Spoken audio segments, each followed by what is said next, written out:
we go. Okay, welcome to everybody that's joining us here in council chambers, as well as those that are joining us from home.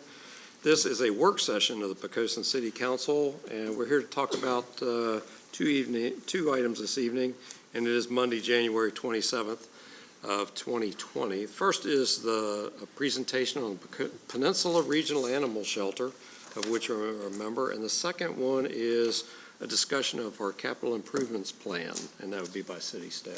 Yes, So sir. Randy, how would you like to proceed? Mr. Mayor, members of council, it's my pleasure to introduce to you this evening our shelter manager at the Peninsula Regional Animal Shelter. Roger Alice has been with the effort. He's an employee of Newport News, but he really works for all of us. He has been the shelter director for about 5 years and has been the shelter director every moment that our new shelter has been open. And in some ways, he's like the 5-year version of Elizabeth Ty. Okay. Those have been there for a while. So I invited him here as part of your process of just keeping up to date and keeping the public up to date with some of the endeavors that we're doing, not just the obvious ones that people see every day, but all the other ones that are also important. So with that, I'll stop and allow Roger to summarize the annual report of last year, and he is certainly interested and able to answer any questions that you may have as well. Well, thank you, City Manager, Mayor, City Council. I'd like to, first of all, thank you for the opportunity to... Roger, push your button, please. Thanks. Let me go back again. Yeah. Thank you, City Manager, Mayor, City Council. Thank you again for allowing me to be part of this meeting, this work session, and give you an opportunity to just hear from the manager what is going on in your shelter. Certainly, the shelter, as the City Manager has pointed out, has been in operation for just over 5 years now. And it is certainly a privilege to be part of that organization and certainly represent Poquoson is a stakeholder in the 4 jurisdictions that I represent. So with that, we'll give you a little bit of a intro into the slide. So in the process of managing the shelter, we have 34 staff that operate 365 days a year. We operate in a capacity of adoptions as well as owner surrenders and strays that come into this facility. Out of that 34 staff, 21 of those are part-time, and that gives us a working group approximately of 29 hours per individual of those part-time staff. So you'll see from the slide to the left where it says part-time, there is a number of 16 that is listed. And that would be 16 if all 16 work 29 hours. That number on the right column would not exist. Because there were different schedules, school schedules, these are second jobs to some of the staff.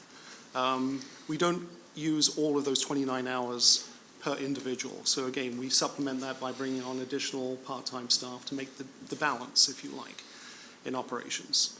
So right now we're running a part-time contingent of 21 part-time staff that actually equal, if you like, a full complement of 29 hours for the other 16. The structure is, as the City Manager pointed out, I do operate and work for also the City of Newport News, and I'm hired through the City of Newport News. My direct report is Michael Poquoson, who is the Director of Parks and Rec, which is an unusual place to find an animal shelter in a parks division. From there, you'll see it then splits into the animal shelter, which is, I would like to see, the most favorable side of our operation. And then again into the Parks and Rec side, which is the fundamental part of outdoor activities. I'd also like to bring to your attention the volunteers. We are a growing workforce of volunteers to help supplement the work that we do in the shelter. We utilize about 130 plus volunteers, which constitutes almost 2,000 plus hours of volunteer time. This allows us to further our direction in meeting the guest needs for that facility. Again, it gives us a greater opportunity to understand and listen and not just process, which is really the key to your shelter. Every individual that visits with us has their own story, and it's important that we listen to that story because otherwise we can't help in the resources that we may be able to match them with. We work with a variety of different organizations, everything from the Pet Pantry for individuals that just can't make that paycheck stretch enough, there's a resource out there that we are aware of that we can match them to. And that gives us a great opportunity then to keep that pet in the home and not have it in the shelter, which again, once it comes through those doors and is part of our number in that shelter, we have to physically get involved with that welfare of that animal from day one. And that could be anything from veterinary care, as we have a full-time veterinarian. It could be behavioral issues with the animal, which requires our animal behaviorist to be directly involved.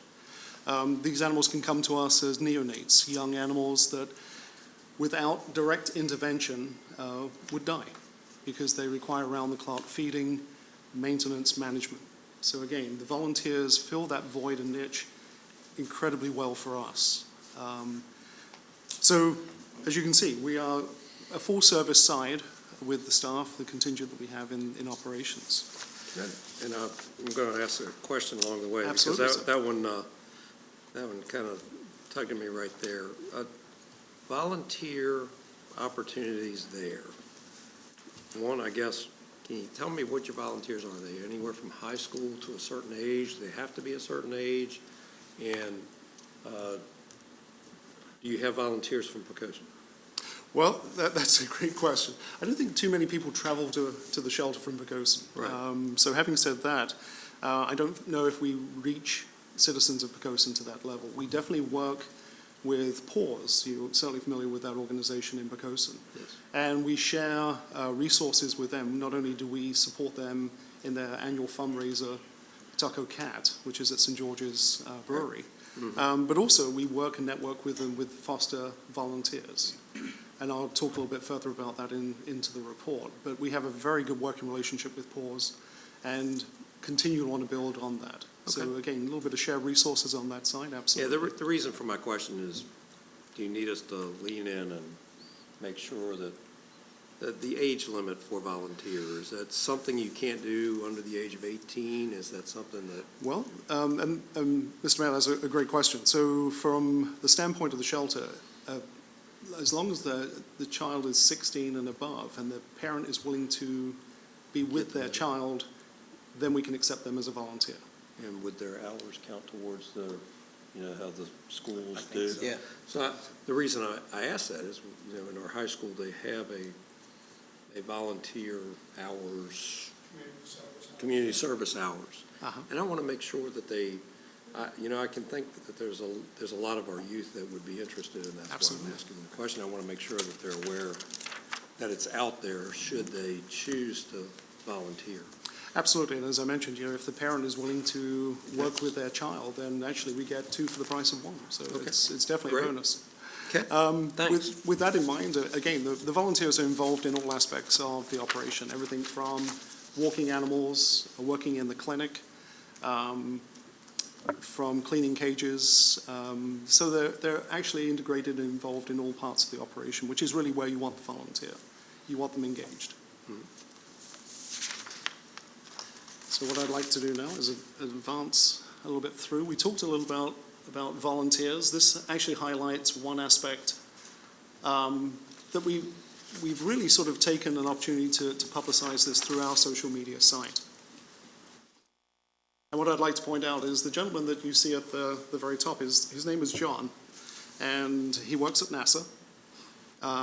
He is at the shelter consistently. I think we see more of him than possibly his wife. So he engages from all aspects, from walking animals, which he has identified and taken on as a personal challenge to walk every dog that we possibly can in the shelter. And when you realize that we have to engage with these animals at least 3 times a day to physically get these animals out of these units, because a lot of these animals are housebroken. So you can imagine the pressure that it puts on that particular animal, that it needs to be engaged, it needs to be out of that kennel, it needs to be walked actively. And John takes that as a personal challenge to him and has done an excellent job. He also participates in a program that we call Weekend Warrior.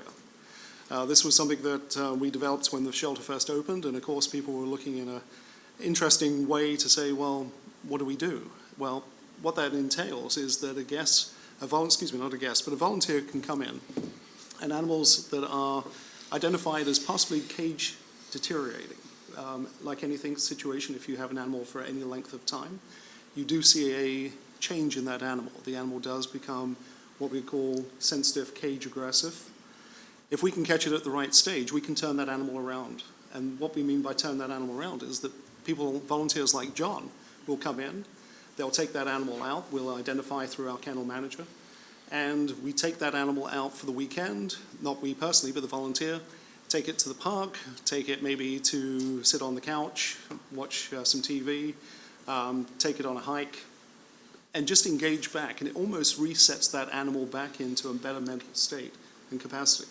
As you can appreciate, animals that are available for adoption, if they don't show well, people are going to pass them. And what I mean by show well, if the animal is attentive, sitting and watching and engaging the guest, which they need to get adopted, that person, that guest, is going to take that a little bit more time and want to interact with that animal. If the dog is barking and just not really presenting itself well, that dog is going to get passed by very quickly.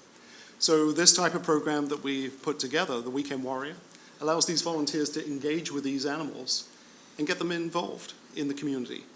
They wear a vest, so when you see them out in the community, it says, "Adopt me."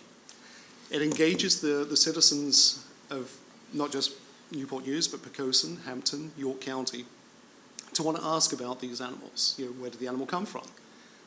What's the name of the animal? So it's a great way of actually introducing the shelter back into the communities and show that we have great animals out there for adoption. So an active program.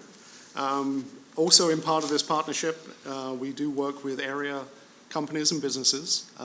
They're volunteer groups that will come in that are part of, like Ferguson, for example. Let me back that up. Ferguson has a volunteer group within their own organization, and they will volunteer to the shelter.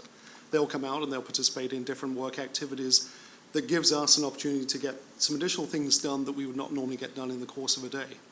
So this could be anything from building something to actually removing rust or dirt from areas that we'll get to, but we'll get to it a little quicker with these volunteer help. So again, we engage our guests, we engage our volunteers as much as possible because we realize this is what we're about. You know, the shelter is not a standalone facility. We are part of the community of Poquoson, and we actively want to be a part of that. So it wouldn't be fair as the shelter manager if I didn't add in a couple of slides to really make you think about these animals. And I think the rules for, if you like, the ordinance for cats is I think the residents of Poquoson are permitted 10 animals as ownership of animals. So as you can see from that, we have plenty of cats, plenty of dogs, each have a story. Our highlight with the cats at the top. This came out of a house with electrical fire. These cats were near death. The cats were immediately engaged by our veterinary team. They were pulled around, and the picture to the right shows them after they're in recovery process. These animals went on to be adopted. So without our intervention without our help resources, these are 2 animals that would have been lost. So if you're thinking of a cat, we have them. If not, we can certainly match you up with a dog, so don't feel bad. Working with partnerships, as I mentioned before, Casey Subaru, we have been working with them now for 2 years. They have a campaign, Share the Love in their side, which is for 2 months through November through January. Collectively, proceeds of vehicles that they sell come to the shelter. It's an elective that the guest can then make their part of their charitable donation to the shelter. In 2018, we raised over $18,000 from that event. This year, we're expected to make at least that, if not more. So again, this particular Casey Cares program allows us to use the funds directly for additional medical care for these animals. As the manager of the facility, I don't have an unlimited budget. I have to make sure that I manage the resources that are available to me. And with that in mind, there is a certain dollar level that we can have to be conscious of. There are certain circumstances that we obviously will exceed it, but having access into a fund and a direct dedicated fund gives the veterinarian and kennel manager and myself that latitude to be able to do things that, again, allow for saving that life. And that's really what we're about. We're about putting good animals back in the community and helping animals. We are their advocates. So from that, you can read the part of the story through there. During the 2019 year, we did over 1,800 spay and neuters. It is mandated by the state that we have every animal that is adopted, cat or dog, has to be spayed or neutered. It does not extend to farm animal or pocket pets, such as rabbits, guinea pigs, and so on. A list of events. I would like to go through very quickly, not item by item, but just sort of point out that we do engage throughout the year. We are certainly visible as much as we can be, but I do go back to the 13 full-time staff and 21 part-time staff. We're running an animal shelter as well as trying to be out in the communities at events to make sure that we are showing what we can do and how we do it. As you can see through the list, it starts in January and goes all the way through to December. In 2018, we were the recipient of a grant for a new vehicle, an adoption vehicle that allows us to put animals in and take them out into the communities. So instead of putting them in the back of a minivan from the city of Newport News and trying to make it work, the Petco Foundation, we received a grant for $50,000. We fitted out a new vehicle, and it is designed strictly for animal adoptions on the road. So we can actually take animals into an event. We can do an on-site adoption there, so they don't have to come back to the shelter to go through the paperwork process. And we tried to streamline it as much as we can, because again, for us, it's important to get these animals in the communities as quickly as we can. And from that, it's been very successful. Probably the biggest challenge is actually finding a location to park the vehicle without sort of doing damage. I am pleased to share again, this year we have also been, in 2019, the recipient of another Petco grant for $100,000. So we're actively looking for resources, not just continuously coming back to the jurisdictions to say, hey, we've got a great idea, we need additional funding. There is opportunities for us that we do not want to be the end user in this process. We want to be an active participant. We want to be that engaged fifth player that is helping work through the budget process ourselves in a positive way. So we recently received a grant from Petco for $100,000. We have identified a positive need in fostering, which will benefit the shelter tremendously once that takes off. And what I mean by that is that the grant will allow us to hire a foster coordinator, a full-time foster coordinator. And this will allow us, again, to interact directly with other humane rescues, be able to increase our foster base, our volunteers that can take animals when they come in through the door as newborns, whether it be kittens or puppies, and get them immediately out of the shelter where, again, there's a high risk of disease.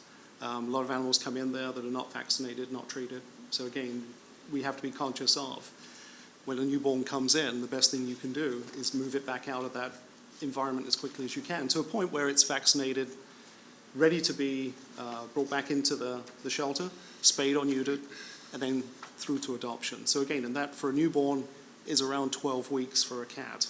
So as you can appreciate, having a good foster base will save lives. We'll keep our numbers higher. We'll give a great opportunity for the communities to be even more engaged. There's nothing better than taking something. It's much like if you have grandchildren visiting you, you get to play with them, get them all excited, then give them back. Same with kittens. You can engage them, you can get them all wound up and excited, get them to an age, drop them back at the shelter, and you can take 4 more, 5 more little kittens, and you can raise them again. So if you're in an active family, what better for a child to see and engage in young animals and develop that appreciation for wildlife at a young age. We want to expand and we want to build that. We know that's the way out of a lot of issues that we see in the shelter. So again, engaging the guest, building on programs that are going to be successful. So that is where we're moving to through that grant. A huge success for us, as the city manager pointed out. We've been in operations for 5 years. We've exceeded 10,000 adoptions in that 5 years, which is definitely through engagement, involvement, and relentless direction from our team to try and get these animals either transferred or placed into homes. So I'm pleased to acknowledge that this was a couple from York County, and they had actually found this cat several weeks prior. Couldn't take care of it. It was a stray. They brought it into us. We rehabilitated it, got it to a point where it was ready for adoption. It went through spay and neuter. We notified that it was available for adoption. These guests were looking for that animal, and they were there when the door opened, so they adopted the animal that they had found. So this was just one of those great stories that come out, and that's, again, 10,000 animals adopted in 5 years. So again, it's a progression. So intakes, if we look through numbers, it's important to be aware of the statistics of a shelter. It doesn't necessarily define, I think their programs define who we are and what we do for the community, but however, citizens do judge, and they are vocal and they are strong in their opinions as to where shelters should be. Everyone would love to see a situation of no-kill shelter. We would love to be in that category, but realistically, we will not be. Where we can be, though, is in proactive programming that gets us where we can in the consideration of these numbers. And what I mean by that is that you can go through, we've given you at least 3 from 2017 through 2019,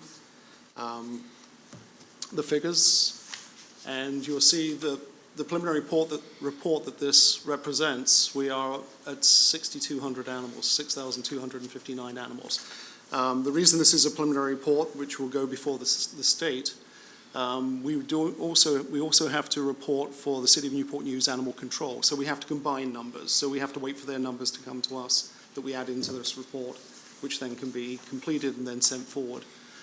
So we do report to VDAX, which is a state organization, on the numbers. As you can see, going back into 2017, there's been a progression of animals that the shelter has maintained.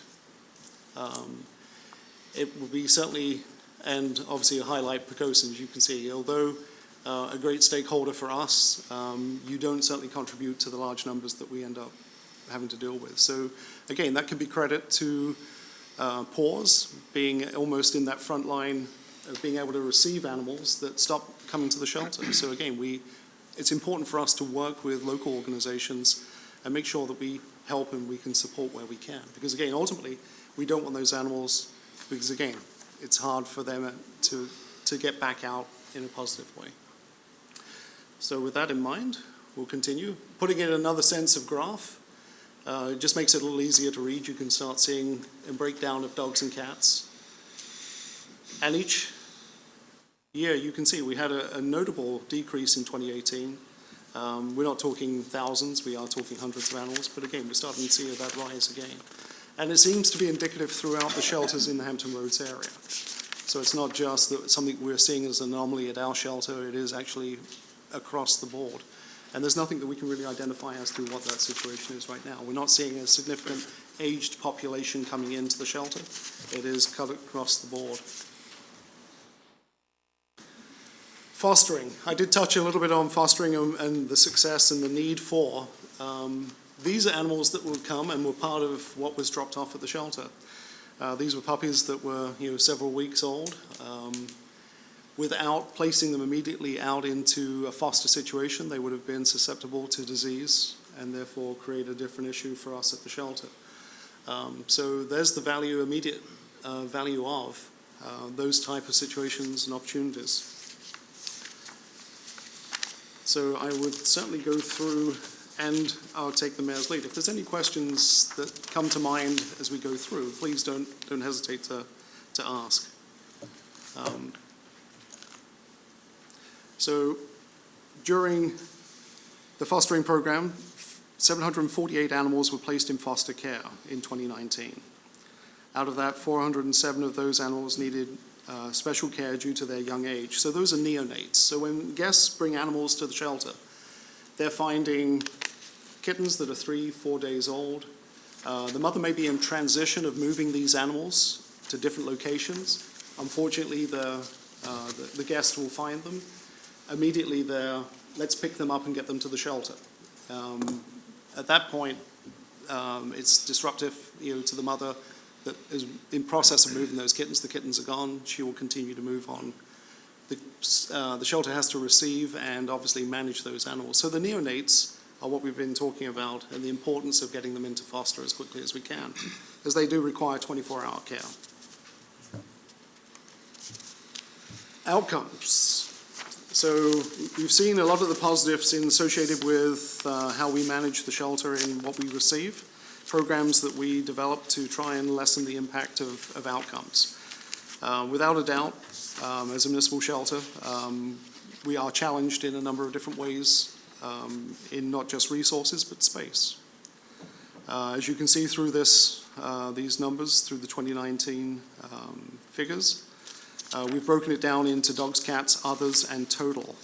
But the most important thing I'd like to bring to your attention is the percentage of what that means to the animals that we've brought in. And if you go down through that list, actively adopting almost over 40%, 43% of animals. Transferring, again, we transferred over 755 animals in 2019. So that constituted to 11.98%. Return to owner, one of our biggest opportunities for the shelter. And what I mean by that is to really look at how we can provide a resource back into the community. We now microchip at an extremely reasonable cost. The chip costs maybe several dollars, $7. The staff time to do it. So we possibly, the time we do the recording and everything else, it's a $15 value to the guest. We don't do this, we don't go out and we don't sell these chips. It's only if your dog comes into the shelter and at the time of reclaim, would we offer that as an opportunity for you to get that taken care of. The quicker we can get the owner of that animal on the phone to come and pick up their animal, the less impact it creates for the shelter, the better opportunity it is for that animal to not have to live part of its several days in that facility. I do know time is pressing, so I do want to move through some of these slides. Outcomes, we put it in again in another chart. Poquoson is represented in that small yellow segment, so thank you for what you do. I think you definitely create a positive for us in that situation. And this represents the organizations that we do place animals to. And again, in the 2019, 755 animals were placed. As you can see, it's a steady progression since 2017. Part of my job and my staff is to actively engage with other rescues, and if they have space, is to place animals into those situations, because again, we do not want to be in a space capacity issue. And euthanasia. We would not be fair to the citizens if we did not at least touch on this in the figures. Again, as a municipal shelter, we would love to say that we're in a situation where we can adopt everything out. It is not feasible. The number that we target out of these, again, these are behavioral, medical issues that can require a euthanasia situation. The area that is one that we have progressively focused on and worked through is the section in green, which is space-related euthanasias. As you can see, when we opened, and through 2016, we were euthanizing 254 animals due to space. And what that means is the capacity of the shelter cannot manage those animals. After we've gone through transfers, fosters, anything that we can do to place those animals, we're still left with 254 animals that, because, again, we're open admission, they do come in and we do have to manage. 2019, we're down to 30 in that year. And it's, again, it's something that we continuously and actively manage. But I do want to point out that we are very progressive in making sure that animals that we have to euthanize fall into a category of needed to be euthanized because of medical or behavioral issues, but we do get into that. So with that in mind, that is the presentation of your animal shelter. Are there any questions? Kelsey?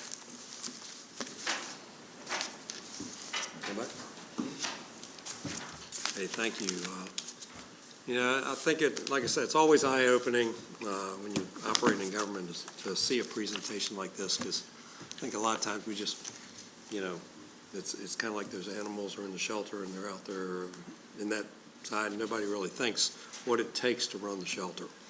And I will tell you, I was fascinated by your presentation. I really enjoyed it, and truly let us know we have got a pretty engaged citizenship. I already whispered a couple things to Randy about some ideas. I think we're all animal lovers, okay? That doesn't mean that it's easy doing what you do. But thank you for leading that organization and leading our 4 jurisdictions in this, and then making it, really come together. So thanks a lot. Thanks for the presentation. Yes, sir. One question. Yeah, go ahead. I'm just a little curious, when you send out the newborns to a home, okay, and the little kittens or small puppies, okay, do people really bring them back? We hope they don't. Okay. We hope that we have foster failures. If they came to my house, there's no way they would leave, Absolutely. He's saying bring him one on this evening. I was tempted. I have a very jealous puppy right now, but, Really? But no, I mean, the volunteer program is active. We train our volunteers to be able to work with neonates. Not everyone can bottle feed. It takes a special type of volunteer. But having said that, we need to develop that program. We need to get these animals, in and out of the shelter as quickly as we can, and bring them back, do the spay and neuter, and get them out into good homes. So it's managing the resources is really, and it's a privilege to work for Poquoson in that capacity. So again, your confidence through the city manager, Randy Wheeler, in being a strong advocate for Poquoson, and also in the steering committee, it gives me the latitude and opportunity to build on. So again, it is a partnership, and I want to continue to stress that. We're not a standalone facility. I represent Poquoson. Love to see citizens engage more with the shelter. Young individuals is where we've got to focus, because again, that's where we nurture and we build that compassion and opportunity to want to carry that through the rest of our lives. So absolutely, whatever we can do to assist, we're there. Okay. Well, thank you so very much. Thank you very much for having me. All right, Randy? Okay, bring Tanya up. Jennifer's here too. Jennifer, you want to come up? Thank you, Roger. Absolutely. Since you want one. How about in the corner over there, next to Tanya? Yeah.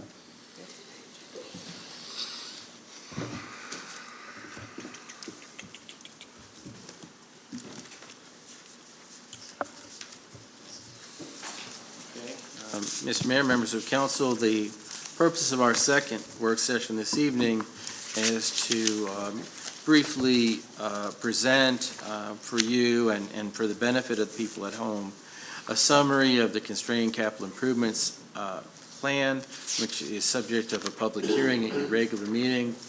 Tanya will lead that, and her office, and Tanya specifically, serves as lead staff for this. Invited the superintendent to come up in part because the school board continues to work on the middle school project. So as you'll see Tanya's presentation, she's going to summarize the document as presented to you.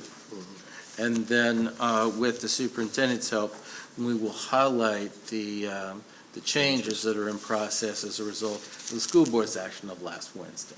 Okay, Tanya? Okay. And for those listening at home, if you'd like to actually look at the entire document, it can be found on our webpage at the bottom. If you look to Poquoson News, you'll see the proposed constrained capital projects.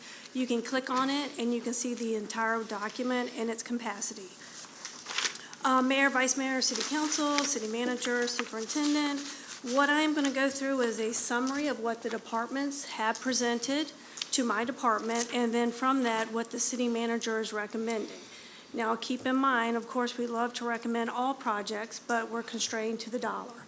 And unfortunately, the only dollar that we have currently is debt.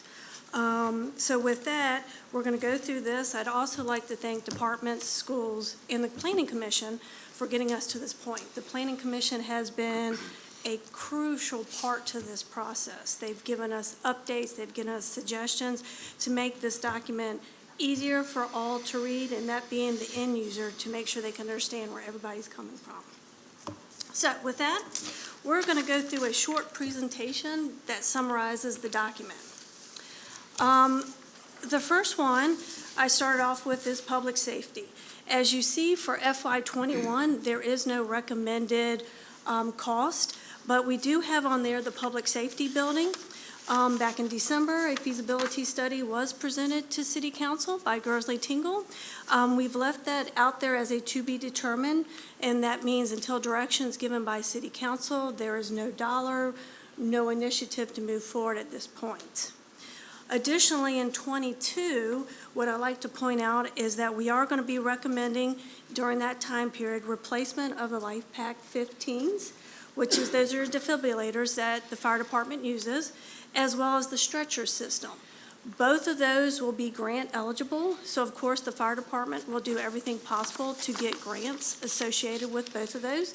If you recall, our medic was a 50-50 grant, and so therefore it's a 2-year grant phase. So in that period of time, the fire department will apply for grants and hopefully will get money associated with both of those.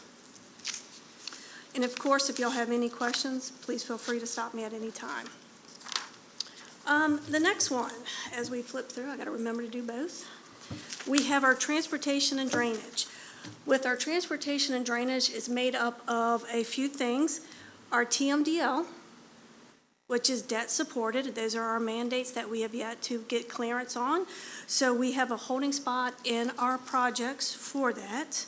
We also have our Poquoson Shores tidal flooding, which is going to be state funding, as well as our ditch and erosion improvements, our street paving, which is provided by VDOT, that's provided by Public Works, as well as our South Lawson Bike Path, which, again, all of these are state funded.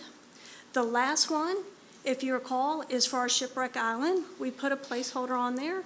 You've authorized the engineering department to apply for a grant. If approved, it would be a 50-50 grant that would come before City Council for ultimate approval. The only question I've got on that is the top one, the TMDL. As we have everything for 2021. That's talk me through, I mean, it's a fair amount of debt that you're talking about there. Put that in maybe a risk management discussion of, you know, where are we? Is that really going to come to fruition? Is that something that we're really going to have to throw money at? Do we have a way out? And is there a way council can help shape that outcome? Okay? Okay. That's a lot of questions. Yeah, I'll try to get them all. This is something we've been carrying in our CIP for several years. The phase 2 of the TMD, remember we fully met our phase 1, our first 5-year obligation. The second 5-year obligation, we met in large part through the SWIFT program that HRSD is doing. Right. And once that is finalized as a permanent credit, then in terms of meeting the TMDL, we don't have to, but that hasn't happened yet. So once that, we expect it to happen, and when it does, then that will go away. But it hasn't happened yet, so until it does, and that's a state-level decision process that it's not just Poquoson, it's all of us that are affected. So it's more of a placeholder, it's more of a don't forget. We're not actually proposing to borrow any money at this point to do this. We believe through the things that we've done, continue to do, and what HRSD is doing with SWIFT, we will meet or exceed our obligations. Okay. But it's a placeholder again until we can rely on that permanently. So how do we help close that out? You say it's a state level decision. I understand that. How do we influence that state level decision? Honestly, Who is it? I would Start with who is making that? It's DEQ on behalf of all of the participants who have TMDL obligations. I don't know that there's anything we can do right now, but there may become a time, and if there is, I will absolutely be back to this council and soliciting your guidance and support. Well, Like I said, so it's, it's kind of low risk but high cost if we're wrong on the risk. Yes. So when we say that, I'm assuming that all the cities are carrying this similar, and counties are carrying the same kind of line item in their risk. They all have the same kind of risk, whether or Yeah. not they're putting it in their CIP. I couldn't tell you. But whether or not they have it in their CIP Yeah. or not, the liability Yeah. is still there. And Well, it makes it hard for this council or any future council if it doesn't, if we can't retire it, it's hard to look past it because it is a requirement versus something you would like to Yes, have. yes, sir. Okay. Yes, sir. So certainly what I want to try to get towards is where all the localities get together and say, what's the next step in DEQ? Why can't we retire this risk? That's what I I'm asking. understand. All right. Any other questions on transportation and drainage? The next ones are utilities related. With this one's unique because it's revenue supported by the sewer fund, so it doesn't have general fund support. So the ability to do more projects on this fund is actually easier in a sense. So a couple of things I just want to point out is that Chad, who oversees this projects, he's got a couple things on here that actually improve overall the operations, one being the pump station building upgrades. That's actually taking the building themselves and repairing them to make sure the equipment inside stays in weatherproof conditions, as well as manholes. Generators, if you recall, we've got a grant for pump station 7 and 10, which is a little farther in Ridge. We also at that same time did generators for pump station 8 and 11, which is Poquoson Avenue and Odd. He's actually looking at doing additional generators to make sure if there's ever an event, all our pump stations are covered with a generator to make sure we have that backup capability. Another item to point out is the sewer line camera. That's something that he has suggested that will not only help his operation, but also help out Public Works with drainage. So that goes hand in hand, so he's recommending purchasing a trailer with the proper equipment so he can actually scope out to see where there's issues in our lines. Okay. This one, everybody knows and loves and seen it as they go down With Creek Road. This is a state project. Again, this is just making sure we're committed to the project. Nothing that we need to do as far as approving funding, but just make you aware that this project is ongoing, not that y'all haven't seen as you drive down With Creek Road. And that is all state money. Now, as the city manager pointed out, in our current document, here are the recommended projects by schools. And if you see here, we've got the middle school, and we've got two sources currently. We have debt and general fund. If you recall, back in early this year, we reappropriated some funding to the middle school of $195,000. So we want to make sure you're aware that it's not all debt supported at this point. And then, of course, you've got the roof replacement for the primary school, a couple buses, and then the high school roof replacement. And that's how the document is presented currently. Just to follow up and remind everybody of what the middle school currently has allocated for its budget. We're at 17.9. Again, with phase 1, we had the general obligation bonds that we borrowed in July of 2018. We'll have a second phase, which will be $799, and of course that money came up from additional savings that schools was able to identify in 2 of their roofs.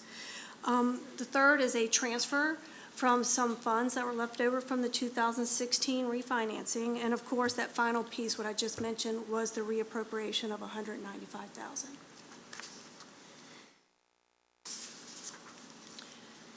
Again, this is just reminding council of the 2 phases that have been approved for our debt. First, phase 1, of course, has already been gone through. That was July of 2018, and there's the various projects that we borrowed for. Phase 2, of course, is an asterisk because we don't know exactly when we'll borrow. It's, of course, once we draw down the money that we currently have, and then, of course, we identify the projects. we'll again borrow for that. Be mindful, city projects, as the mayor pointed out, we are earmarking any current debt capacity for the city for TMDL, because we want to be mindful, if that does come about, we want to have the money to borrow for it.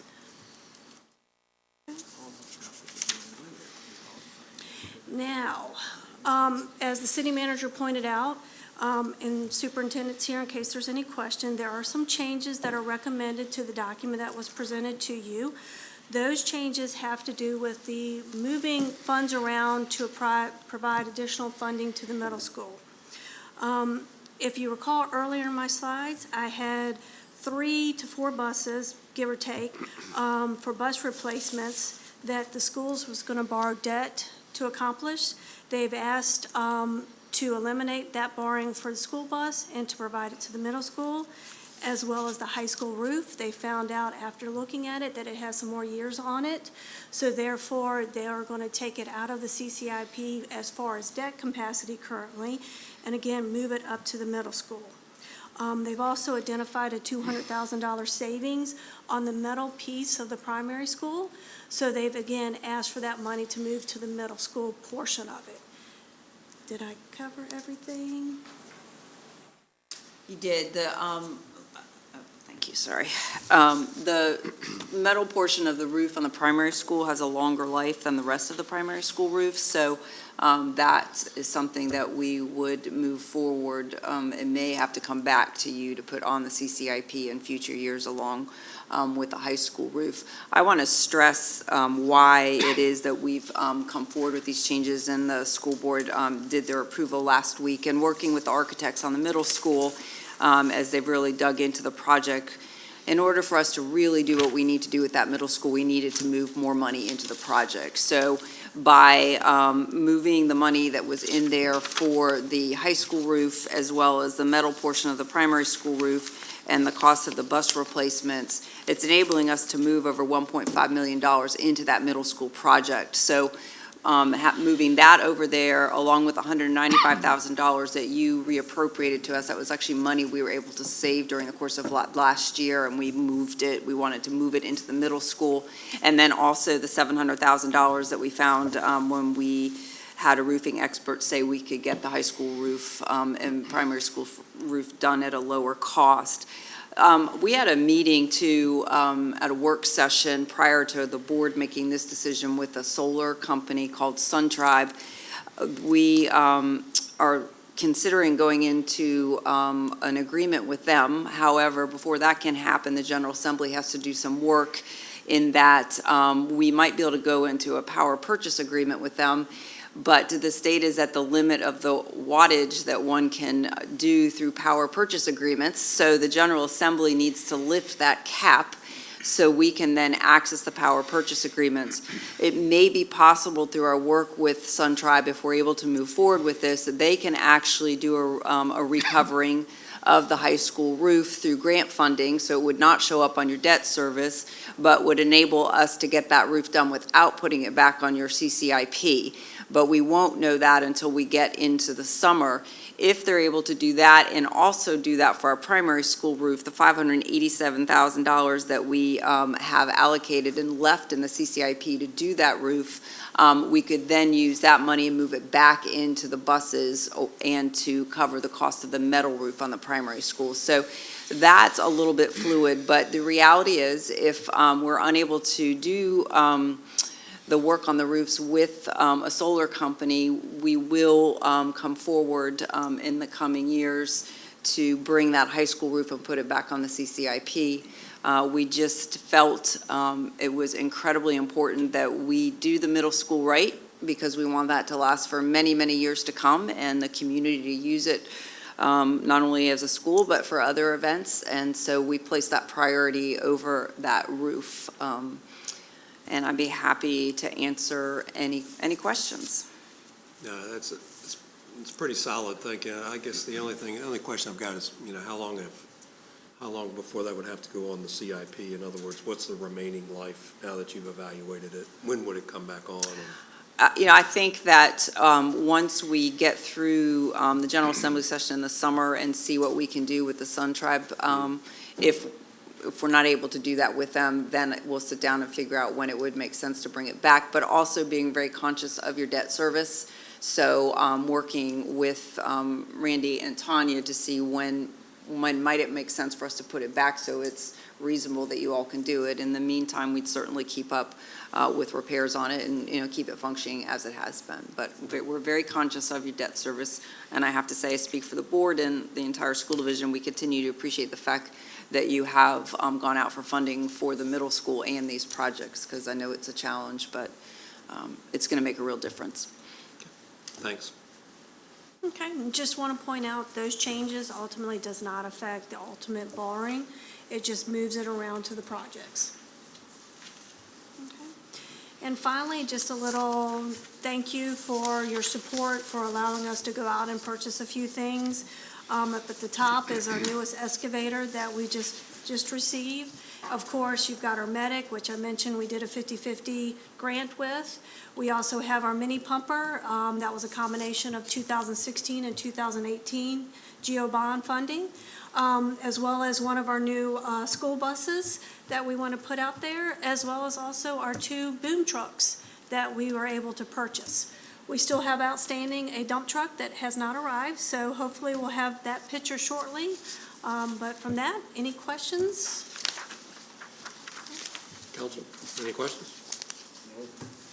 Can I, just since I have the camera right now, just for 1 second, I just want to update the community if they're not seeing it through our information, that we are, if they haven't driven by the elementary school, we are getting ready for the relocation of students. So we have some of our portable classrooms located there.